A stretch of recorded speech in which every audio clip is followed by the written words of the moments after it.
So we have this short life here. Why not live it happily? Not to try to prove anything, but to yourself. Every day counts, every moment counts.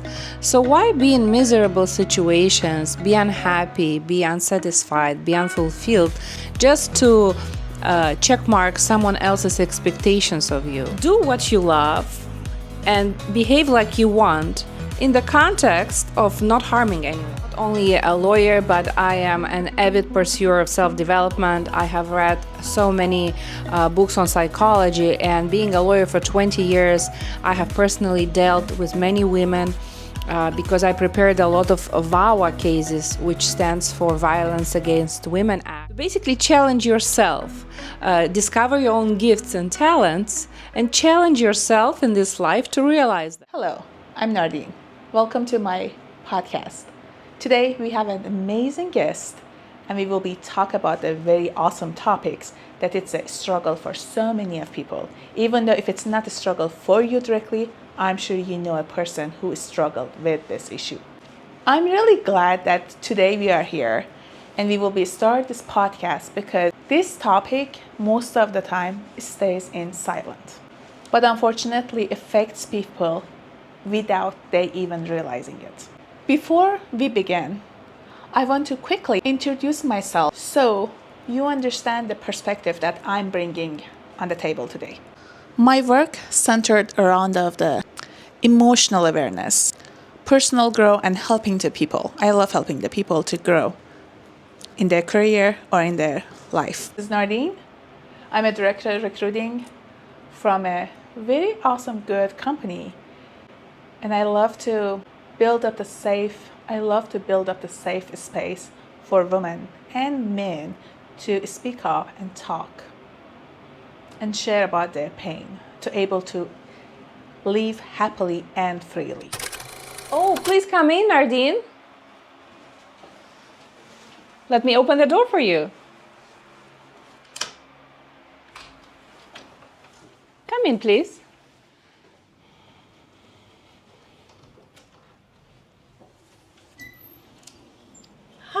Hi, Nardin. How nice to meet you. Nice to meet you, Veronica. Nardin. Okay.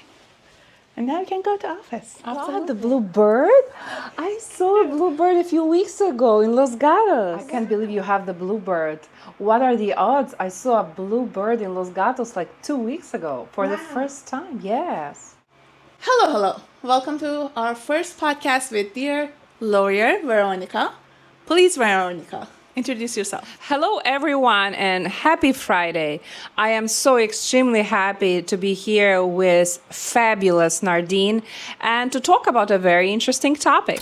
Today's topic is about why women is still continuing in a relationship that is still hurting them, and they know they have to leave, but somehow they cannot leave, and they are keep continuing while they are in a pain. This type of relationship would be what happens in life, in family member, in work environment. And now our dear guest, Miss Veronica. She will be answer and will share her idea with us. Hi everyone, Nardin, and I am so excited to discuss this topic. I am not only a lawyer, but I am an avid pursuer of self-development. I have read so many books on psychology, and being a lawyer for 20 years, I have personally dealt with many women because I prepared a lot of VAWA cases, which stands for Violence Against Women Act, for abused women. So in psychology, there is such a term called battered woman syndrome. So many of these women who stay in these toxic, abusive relationships, unfortunately, have this syndrome. Thank you so much for your compliment about the bluebird. What the bluebird means in your culture? Yes, Nardin, you are not going to believe it, but a symbol of bluebird in Russian language, we say птица счастья, which means the bird of happiness. Oh, that's awesome. So God sent me you, the bird of happiness, to my office. Thank you. Because you are really a divine sunshine. Appreciate it. Thank you so much. Now, as we discussed a little bit about starting the topic about today's video about the women's, and underneath of all of that issue, why that happens, Veronica? How many of the cases you hear in your environment in regarding between the other lawyers, and how this, tell me more about this, because I'm not in the law part. I don't know about that. I love to hear from your perspective. This is a very, very complex subject. If we look psychologically into why this is happening, this could stem from various causes, but very often it stems from childhood trauma and abuse. So it's very important that these women seek counseling. Unfortunately, in the United States, we have so many free resources from the county and from the government where they can go to free counseling. Also, there are shelters. They're called domestic abuse shelters, where a woman can go and hide, and the abuser is not going to know her address, where she is. So she can take her child and go to a domestic violence center where she can stay. She can live there for a certain amount of time.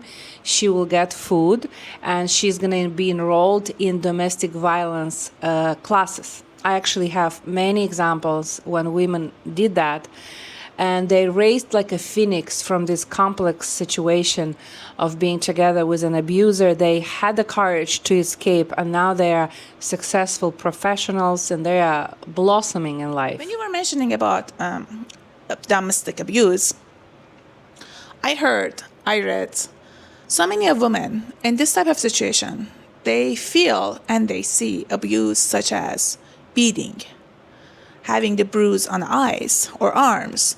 But if it's none of these exist, for example, controlling of the location where you are, controlling the finances, they are the things it's very hard to prove. It's even hard to prove for a woman for herself, which that woman doesn't have any courage or even having no room to prove to anybody. And that fear stalks in the person's heart and chest and says, okay, even if I start to speak, the partner will be more stronger than me. He will be turn everything against of me. That's better choosing the silence. What do you have?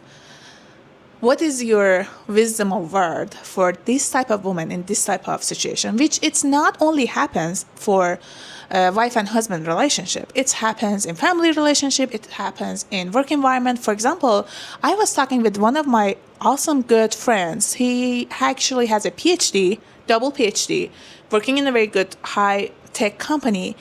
He was dealing with the similar situation of manipulation, of emotional abuse from the leadership, from the managers.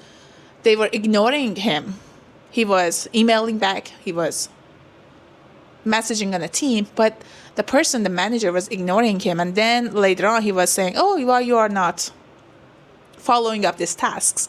And he reported to the HR and said, based on this time and date of a screenshot, I messaged this person and the person didn't answer to me. And the HR said, in this type of situation, you need to resolve the conflict with the person. It's not even counted as part of the abuse because it's very vague, it's very light. What is your recommendation for this type of situation? I will give you a long answer to this question. It's a very complex question.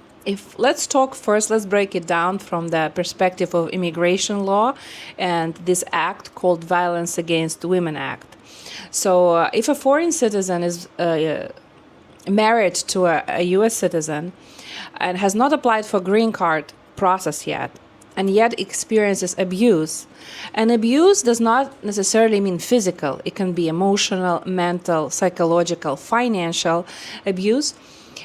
They can apply for green card without the U.S. citizen knowing that. And I have done many successful cases of this nature, and I had an 100% approval rate. And how we bring evidence to prove. So the person goes to a domestic violence counselor or shelter and undergoes a testing. So after extensive talking to a psychologist, a counselor, they can be diagnosed. It could be PTSD, it could be anxiety disorder, and many other, disorders that actually developed after being in an abusive relationship. Also, they can gather affidavits from friends, from family, and other things to build up a case. So in this way, they can actually receive their green card and become a U.S. resident by escaping the abusive U.S. citizen, which can be either a man or a woman, doesn't matter. And I've done many cases like that. So if we're going to talk about the second part of your question regarding the abuse or conflict at the workplace, here it's one needs to be skilled in conflict resolution and never keeping silent. However, there is a very good book by Marshall Rosenberg called Nonviolent Communication. It's an extremely good book where you can express how you feel to another human being without blaming or shaming them. So you just say, Nardin, I feel sad if you do this or say this to me. So you don't attack the other person, but you express how you feel. And at work, it's very important to have clear boundaries and through nonviolent communication, express your concerns. And I think it's better to express it in writing. So you have a string of emails or evidence to show that you tried to resolve the conflict and how is the other person responding, right? In personal relationships, like romantic, family relationship, sometimes it's even more dramatic and complicated because feelings are hurt even more. And I think it all comes back to the three basics: self-love, self-acceptance, and self-accountability, self-worth. So the more the woman or the man increases their self-love and self-worth, the harder it will be for someone else to manipulate them or to abuse them. I believe no one should stay in an abusive relationship. So if there is one occasion when someone hit you or did something that is very harmful, the best is to go away. I don't believe in this continuous giving chances and believing that the other person will correct. I have done divorces while I've been a lawyer in South Florida, and I have seen women stayed in abusive relationships for 40 years. And now at some age 70, she's finally divorcing him. She was miserable for all these years, and he hasn't changed. So, I mean, of course, there are exceptions to the rule, and maybe it was just a one-time occasion, lack of self-control or anger, but the person committed themselves to changing, maybe go to anger management class, work it out with a psychologist, and the incident never happened. But if it's a continuous strings of abusive behavior, then one must remove themselves from a toxic situation. So I strongly believe in that. Wow, that was very inspiring. And I kind of, when I was listening to you, this thought came in my head that, so many times in past generations, especially from the countries that I came from, I remember one of my aunts always got hit by her husband. And family member said, it's okay. You are a mom, you need to take care of your kids. Just try to keep him happy. The woman's role in a family dynamic is caring, supportive, and serving. This is kind of I could say maybe 2 generations before mindset. And then the newer generation comes up. They believe, if somebody don't hit, then equals everything is fine, everything is good.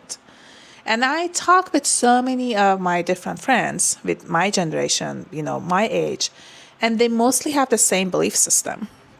I was talking with a wonderful dear friend. She is actually she born in China, but she grew up in different countries since she was young. She's a doctor, and she mentioned it's the same mindset, similar mindset to Chinese family's background. If a woman is being very high educated, having the high performance of the work. And also, if not married yet, they will say, okay, you're not married. You don't have a kids. And they're questioning that. Or vice versa. If a woman is just being only married and have a kids, and it doesn't have education, it doesn't have a work status, then that get questions too. It's kind of, when we were talking yesterday, we felt, okay, it's a kind of similar mindset. As a woman, the woman needs to be a family-oriented, caring, giver, server, plus in the work environment needs to be very sharp in the work environment, have a high education. It needs to do all of them. And nowadays, in this generation, women have these struggles. How do you feel about, this kind of the abuse perspective to this side of the women are trying too hardly to prove themselves to society? One quick example. A couple days ago, I was working until 6:30 p.m. One of my dear coworkers was, very highly educated and for a long time in the business. She turned and said, why you are not going home? I said, I have to wrap up this. And she says, how about the food for your husband and for your kiddos? Did you make the food for them? I kind of says, okay. My role is just prepping the food and making the food ready. I told her, the weekend, I prepped everything. And it's a Monday. They have everything ready. What's your perspective about all of these things? I know that I mentioned kind of couple different topics together. Great questions. At the bottom of the line, I believe we have to follow our heart and be authentic to our own selves. And I think there's a superpower. If one can master this superpower, it gives you an incredible level of internal freedom. And this superpower is not to depend on other people's opinions. Absolutely. To be immune. And not to try to prove anything but to yourself. To basically challenge yourself, discover your own gifts and talents, and challenge yourself in this life to realize them. But with the scope to serve humanity, but not because someone is giving you an evaluation. So it's very liberating to do what you love and behave like you want in the context of not harming anyone. So if you are respecting other people, if you are not harming anyone, it's really just your business how you live your life, whether you're married or not, whether you have a career or not. It doesn't matter. As long as you do not harm anyone, you're good. We have freedom of will. God gave us freedom of will. So we are free to live our life the way we want. I'm a person who is a believer in God, and I'm thinking that if God doesn't interfere directly, we live as we want. Why would another human being have authority to judge or assess another person's life, right? Before we jump into community power, sisterhood, and this awesome community for the women, before jumping that, I have one more question. When you said people need to trust their inner strength, and you are a God believer, and if God can do it, as a human, we can just focus on ourselves and not kind of believing other people's opinion. What is that key point that you gain this awesome power and strength in belief? The reason I'm asking this question, because when I talk with so many other women and men, both of them, they have this inner fear of judgmental, this inner fear of, if I do this, then my family, my friends, my circle will think this. And they are continuing staying in abusive relationship, B in abusive environment because they fear of losing that status of the title. Or, anything, even though family member that it's making them feel miserable, they continuing to keep those relationships because they feel and believe this is what it is. I need to be humble. I need to be just a giver. I need to be kind, calm. and they're continuing. How did you gain that strength? Or what is your suggestion to these people that they are listening to, how they can build up this inner strength? Well, dear Nardin, we don't live a long life. Even if we live to 120 years, what's 120 years in the context of infinity? So we have this short life here. Why not live it happily? Every day counts. Every moment counts. So why be in miserable situations, be unhappy, be unsatisfied, be unfulfilled, just to check mark someone else's expectations of you, right? So I believe that when we go into the unknown, when we leave a toxic or abusive or just low frequency situations where you're unhappy, the path opens. The help will come. I have experienced it so many times looking at other people's lives, my own life, like how I immigrated to the United States alone at age of 20. Nobody was waiting for me here. And how many times I reinvented myself, moved from one state to another and started from zero. And somehow help always came. So I believe maybe the key reason is to have courage. And to know that there is a divine embrace, that God will help. You just need to make the first step out.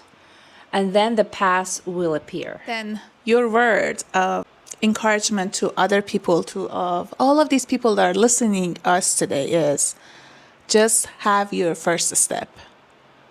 Even though it might be future and life feels so scary at the moment, but at least try and move your first step out of the door, and then God power, God will power, humans, community, help, all of them will receive to you. You are not alone. Absolutely. And there are so many also resources for free, like government resources, like I said, shelters, financial resources, where the women can get support if they lack financial funds and they are afraid to be on the street. They will not be on the street.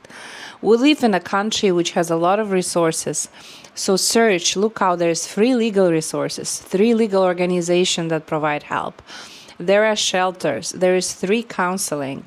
So yes, it will be a little bit challenging at the beginning, but a person will grow so much psychologically and emotional by living a bad experience and becoming self-empowered.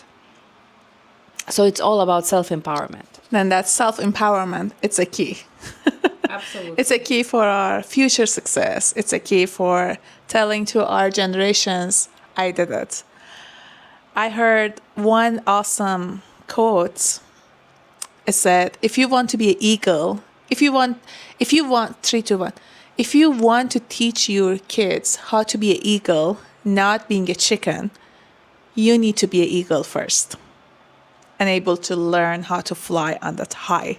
And then you can teach that to your next generation. So true. And I have a great example from this category. You know the great political activist Mahatma Gandhi from India? Yes. Mm-hmm. So there was a lady who came to his place and said, look, I have a son who is diabetic. And I tell him not eat candy, not eat sugar, because you're gonna die. You cannot do that. But the son would not listen to her. So then Mahatma Gandhi told to this lady, he said, come back after 1 week. She came back and she said, what did you do, Mahatma? My son stopped eating sugar. Mahatma answered, I stopped eating sugar myself for a week. So we always lead by example. We have to embody and integrate what we preach. So it's not only words, it's like we really have to do what we say. And people will feel that. They will feel that empowerment because you did it too. And the children, they don't look at what you say. They look at what you do and how you act, your behaviors. And this is how we raise future generations, by becoming our most empowered, best version of ourselves. Let's go save the world. Let's go save the world, one person at a time. One person at a time. Yay!